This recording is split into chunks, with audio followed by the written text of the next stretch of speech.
رب اشرح لی صدری ویسر لی امری واحلل عقدۃ من لسانی یفقہوا قولی۔ ایام حج چل رہے ہیں، یہ دنیا کے کونے کونے سے اللہ رب العزت کے مہمان ہیں، وہ اللہ کے گھر کی طرف کو رواں دواں ہیں، کیونکہ اللہ تعالیٰ نے مسلمانوں پر حج فرض کیا ہے، اور یہ حج جو فرض کیا ہے اس کی کچھ ایسی شرائط ہیں کہ جو ان کو پوری کرتا ہے اسی پہ حج فرض ہے۔ یہ کہ اگر انسان کی صحت اچھی ہے اور اس کے پاس اتنا مال و دولت ہے کہ وہ وہاں جانے پہ قادر ہے، اور اس کی غیر موجودگی میں اس کے اہل خانہ ایک اچھی زندگی بسر کر سکتے ہیں، تو ایسے شخص پر پھر حج فرض ہے۔ حج فرض ہونے کے بعد پھر ٹال مٹول کسی قسم کی نہیں کرنی چاہیے، کہ جس طرح سے جو نماز کا وقت ہونے پر نماز فرض ہو جاتی ہے، اور رمضان کا چاند ہونے کے بعد روزے فرض ہو جاتے ہیں، اسی طرح جو صاحب نصاب ہیں ان پر زکوٰۃ فرض ہو جاتی ہے، اور جب کوئی انسان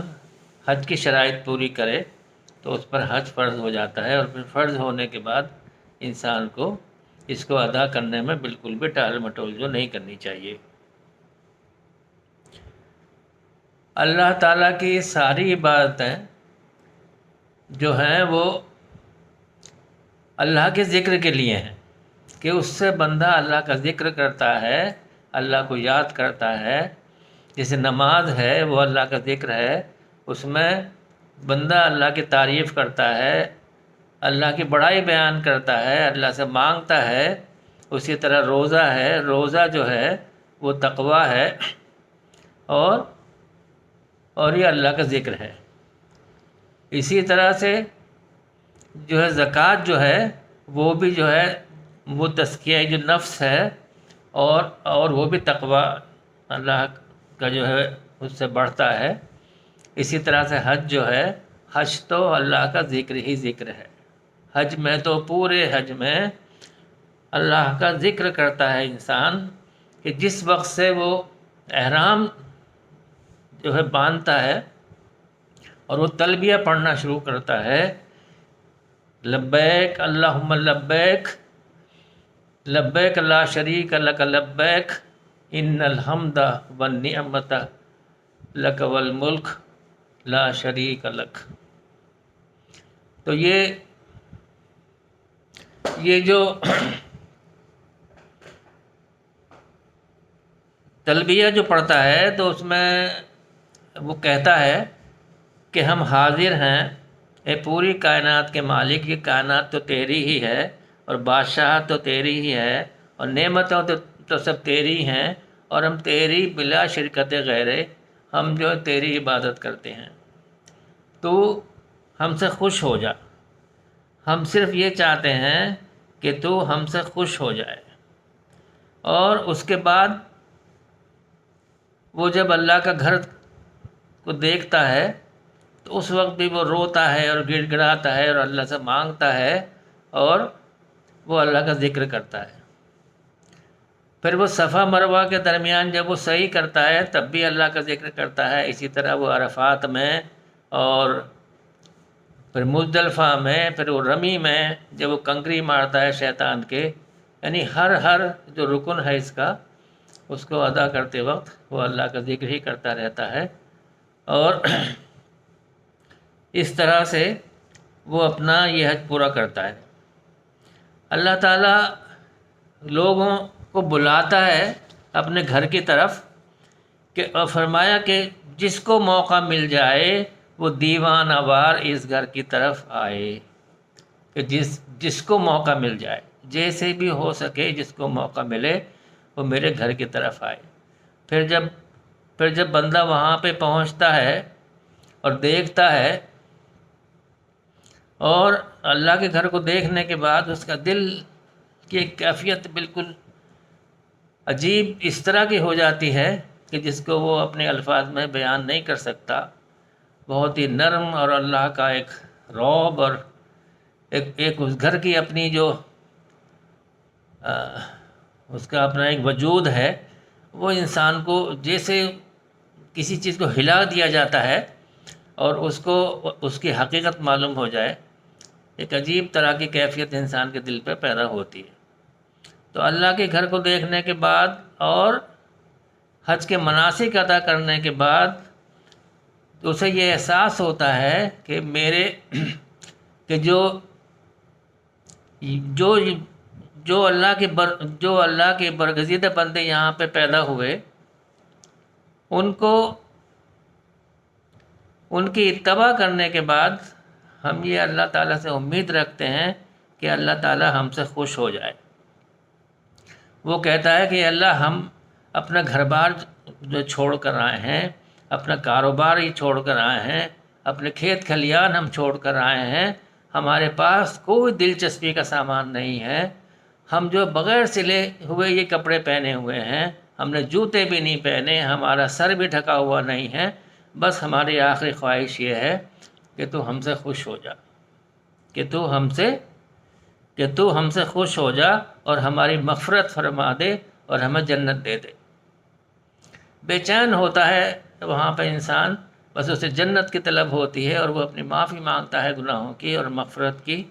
اور وہ اسی اس میں رہتا ہے کہ جو کسی صورت سے میری جو عبادتیں اور میرا دل جو ہے وہ اللہ کی طرف کو جھک جائے، اور باقی وہاں جا کے جھک بھی جاتا ہے اور انسان جو ہے بدل کے وہاں سے آتا ہے۔ وہاں پہ پوری دنیا کے لوگ اکٹھے ہوتے ہیں، کالے گورے، جو ہے مختلف زبانوں کے بولنے والے، مختلف خطوں کے لوگ، لیکن سب کی زبان پر یہی ہوتا ہے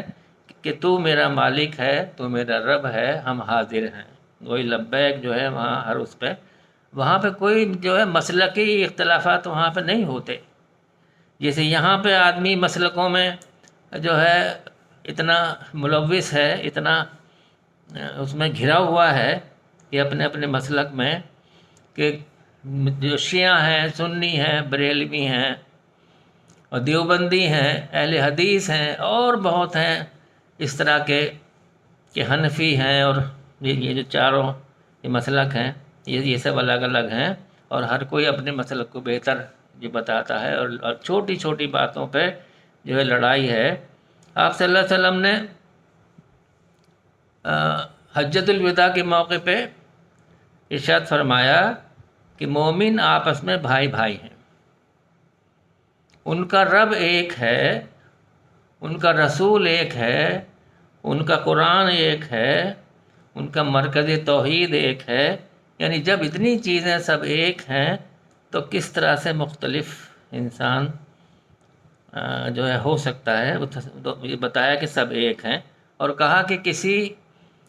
عربی کو کسی اجمی پر کوئی فوقیت نہیں ہے، اور کسی اجمی کو کسی عربی پہ فوقیت نہیں ہے، اور کسی گورے کو کسی کالے پر کوئی فضیلت نہیں، اور کسی کالے کو کسی گورے پہ کوئی فضیلت نہیں، اور اگر وجہ امتیاز کوئی ہے تو وہ تقویٰ ہے۔ صرف جو ہے تقوی کی وجہ سے انسان کا امتیاز ہو سکتا ہے، ورنہ امتیاز کی کوئی چیز بھی نہیں ہے جس سے انسان یہ کہے کہ ہم جو ہیں وہ افضل ہیں۔ ہم جو فرقوں میں بٹ گئے ہیں، ہمیں انہیں ہٹانا ہوگا، ہمیں انہیں دور کرنا ہوگا۔ یہ جو دیوبندی اور بریلوی یہ سارے مسلک جو تھے، یہ آسانی کے لیے تھے، لیکن ہم نے ان کو مشکل بنا لیا اپنے لیے اور اپنی زندگی کو۔ جس طرح سے صحابہ اکرام کی، نبی کریم صلی اللہ علیہ وسلم کی، صحابہ اکرام کی جو تھی، اور خلفائے راشدین، وہ جیسے مسلمان تھے، ہم بھی ایسے ہی مسلمان ہیں، اور اللہ تعالیٰ نے بھی ہمارا نام جو ہے وہ مسلم ہی دیا ہے، اس شریعت میں بھی اور اس سے پہلی شریعتوں میں بھی۔ اب اللہ تعالیٰ کا ارشاد ہے کہ ہم نے انسان کو ایک مرد اور ایک عورت سے پیدا کیا، اور ان کو قبیلوں اور شعبوں میں اس لیے تقسیم کیا تاکہ وہ پہچانے جا سکیں۔ اللہ رب العزت کے نزدیک زیادہ مبارک اور زیادہ محترم وہ ہے جو زیادہ اللہ کا تقوی رکھنے والا ہے۔ تو زیادہ زیادہ مبارک اللہ کے نزدیک اور زیادہ محترم وہ ہے جو تقوی والے ہیں۔ باقی کوئی جو ہم یہ کہیں کہ ہم سید ہیں، ہم شیخ ہیں، ہم مغل پٹھان ہیں، ہم فلاں ہیں، ہم فلاں ہیں، کوئی چیز بھی انسان کو جو ہے افضل جو ہے نہیں بناتی سوائے اس کے اعمال کے۔ فرمایا رسول اللہ صلی اللہ علیہ وسلم نے کہ ساری دنیا کے مسلمانوں کی مثال ایک جسم جیسی ہے، جیسے اگر جسم کے ایک حصے کو تکلیف پہنچتی ہے تو سارا جسم اس کی تکلیف کو محسوس کرتا ہے۔ مثال کے طور پر کہیں اگر بدن میں انفیکشن ہو جائے پھر سارا بدن جو ہے بخار میں آ جاتا ہے۔ تو ہم اگر کہیں دنیا میں کسی کونے میں بھی اگر مسلمان کسی تکلیف میں ہیں تو پھر ہمارے دل کی دھڑکن کو بھی تیز ہو جانا چاہیے، ہم بھی ان کے بارے میں سوچیں، کم سے کم دعا کریں، اور جو کچھ بھی ہم کر سکتے ہوں۔ ہم جتنے بھی یہ آپس میں نفرتیں ہیں، آپس میں فرقوں میں، اور ہم جو بٹے ہوئے ہیں، ہم یہ دور کریں اور ہم سب کو گلے سے لگائیں۔ انسان جو ہے وہ نمازیں تو پڑھتا رہتا ہے، روزے بھی رکھتا ہے، عبادات بھی کرتا ہے، لیکن نبی کریم صلی اللہ علیہ وسلم کا جو آخری خطبہ ہے اس میں جو آپ صلی اللہ علیہ وسلم نے جو بھی نصیحتیں کی ہیں، اس میں جو وصیت کی ہے اس کا 99% وہ اس بات پر مشتمل ہے کہ مسلمانوں آپس میں نہ لڑو، آپس میں خون نہ بہاؤ، ایک دوسرے کی عزتوں کا خیال رکھو، عورتوں کے ساتھ اچھا سلوک کرو، غلاموں کے ساتھ اچھا برتاؤ کرو، تم ایک دوسرے کے حقوق کو پامال مت کرو۔ تو یہ ساری چیزیں جو ہیں جو حجۃ الوداع کے موقع پہ آپ صلی اللہ علیہ وسلم نے کہیں، وہ ایسی چیز ہیں بیسک، جو دین کا بیسک ہیں۔ ان کے بغیر اگر مثال کے طور پہ ہم صرف نماز اور تسبیح اور اس میں لگے رہیں اور باقی یہ چیزیں ہم سے چھوٹ جائیں تو ہم بالکل ادھورا ایمان اور ادھورا ہمارا سب کچھ ہے۔ پورے خطبے میں آپ صلی اللہ علیہ وسلم نے کہیں ذکر نہیں کیا کہ تم تہجد کی نماز پڑھو اور یہ تسبیحات پڑھو اور نفلی روزے رکھو اور نفلی نمازیں پڑھو، اور اس سب کا کوئی ذکر نہیں کیا، اور فرمایا تمہارا خون تمہارے اوپر حرام ہے، تمہارا مال تمہارے اوپر حرام ہے، تمہاری عزتیں تمہارے اوپر حرام ہیں، جیسا آج کا دن تمہارے اوپر حرام ہے۔ تمہارا مال تمہارے اوپر حرام کا مطلب یہ ہے ایک دوسرے پر تمہارا ایک دوسرے پر تمہارا مال، تمہارا خون اور تمہاری عزتیں حرام ہیں۔ اور کلام پاک میں ارشاد اللہ تعالیٰ کا کہ جس نے ایک انسان کا ناحق قتل کیا اس نے تمام انسانیت کو قتل کیا، اور جس نے ایک انسان کی زندگی بچائی اس نے گویا سارے انسانوں کو بچایا۔ اتنا ایک انسان جو ہے محترم ہے، وہ یہ ہماری ٹیچنگس ہیں اسلام کی کہ ایک انسان کی اتنی قدر ہے کہ جیسے ایک انسان کو اگر بچایا تو جیسے ساری انسانیت کو بچا لیا۔ فرمایا رسول اللہ صلی اللہ علیہ وسلم نے کہ آج میں یہ حجۃ الوداع کے موقع پہ فرمایا تھا کہ آج میں ساری عصبیتیں جو ہیں اپنے پیروں تلے رونتا ہوں، چاہے کسی بھی قسم کا کبر ہو، کسی بھی قسم کا جو گھمنڈ ہو انسان کو، چاہے وہ مال کا کبر ہے یا اولاد کا کبر ہے، حسب نسب کا کبر ہے، فرمایا یاد رکھو یہ خواتین ہیں، یہ جاہلیت کے زمانے کی طرح بے پردہ ہو کر اپنے گھروں سے باہر نہ آئیں، کہ جس طرح وہ جاہلیت میں وہ بے پردہ رہتی تھیں، اس طرح سے وہ نہ نکلیں، بہت ضرورت میں وہ گھر سے نکلیں، ورنہ سکون سے اپنے گھروں میں رہیں، بچوں کی پرورش کریں۔ اور فرمایا کہ ربا کا چلن ختم کیا جا رہا ہے، تم سود کے قریب بھی نہ جانا، یہ سود کو بھی یہ کہا کہ تم اس کے قریب بھی مت پٹکنا، کہ سود جو ہے وہ انسان کی مت مار دیتا ہے، اللہ کی رحمتیں اور برکتیں اس سے دور ہو جاتی ہیں، اللہ کا فیضان اس سے دور ہو جاتا ہے۔ آج کتنے مسلمان ہیں جو سود میں ملوث ہیں کسی طرح سے بھی، چاہے کوئی لون لے کسی طرح سے، بینک سے لے، کہیں سے بھی لے، یا کچھ سامان اس طرح خریدے کہ وہ ہر مہینہ قسطیں جا رہی ہیں، اس میں بھی سود ہوتا ہے، طرح طرح کا سود ہے۔ ان سب چیزوں سے پرہیز کرنا ہے، چونکہ ہمارے مذہب میں اس کی بالکل اجازت نہیں ہے۔ سب سے بڑا حرام جو ہے وہ یہ سود کا ہی معاملہ ہے۔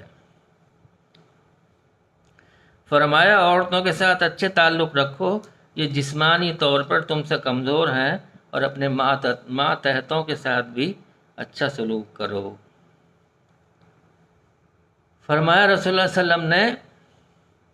یہ آخری بات یہ ہے کہ یہ جو مہینہ اب ذی الحجہ کا شروع ہونے والا ہے، اس کا جو پہلا عشرہ ہے، اس کی فضیلت جو ہے اس کے بارے میں فرمایا کہ یہ ذی الحجہ کے جو پہلے 10 دن ہیں اس سے بہتر پورے سال میں کوئی دن نہیں ہے۔ ان ایام کی جو عبادتیں ہیں اللہ تعالیٰ ان کو بہت نوازتا ہے۔ ایک صحابی نے دریافت کیا کہ کیا جہاد بھی نہیں؟ کیا جہاد بھی ان دنوں کی عبادت سے افضل نہیں؟ فرمایا ہاں، جہاد بھی نہیں، سوائے اس شخص کے جو اپنی جان اور اپنا مال لے کر اللہ کے راستے میں نکلا، پھر کچھ بھی لے کر واپس نہیں آیا، وہ شہید ہو گیا۔ صرف وہ افضل ہے، باقی کوئی عمل جو ہے ان 10 دنوں میں جو ہے وہ ان کے اس سے افضل نہیں ہے۔ تو بہت ہمیں ان دنوں میں خاص طور سے جو کچھ بھی ہم کر سکتے ہیں، جتنی بھی نفلی روزہ ہے، نماز ہے، اچھی نیکی کے کام ہیں، کسی کی مدد کرنا ہے، کسی کی کوئی بھی ہم کو جو ہے وہ کسی بھی صورت سے کسی کی مدد کرنی ہے، بھلائی کے کام کرنے ہیں، وہ ان دنوں میں اللہ تعالیٰ بہت قبول کرتا ہے۔ ہمیں 9 تاریخ کا 9 ذی الحجہ کا جو ہے جو عرفہ کہلاتا ہے، اس کا روزہ، اس کے بارے میں فرمایا صلی اللہ علیہ وسلم نے کہ یہ جو 9 ذی الحجہ کا روزہ ہے، اس کا رکھنے کا ثواب 1 سال آگے کے گناہ اور 1 سال پیچھے کے گناہ اللہ تعالیٰ معاف فرما دیتے ہیں۔ لیکن ایک بات خیال رکھنے کی یہ ہے کہ جہاں بھی گناہ معاف کرنے کا ذکر آئے اس طرح سے کسی عمل کی وجہ سے، تو اس میں یہ ہے کہ یہ گناہ صغیرہ معاف ہوتے ہیں ہمیشہ۔ گناہ کبیرہ جو لوگوں کے حق ہیں، جو ہم نے کسی کو کچھ ہمارے اوپر کسی کا ہے، ہم جب تک ہم اس کو دیں گے نہیں، تب تک ہم اس حق سے جب تک ہم اس کا وہ حق ادا نہیں کر دیں گے جو کسی کا ہمارے اوپر ہے، تب تک وہ گناہ ہم سے دور نہیں ہوگا۔ وہ اللہ معاف تب کرے گا جب ہم اس کو کریں گے۔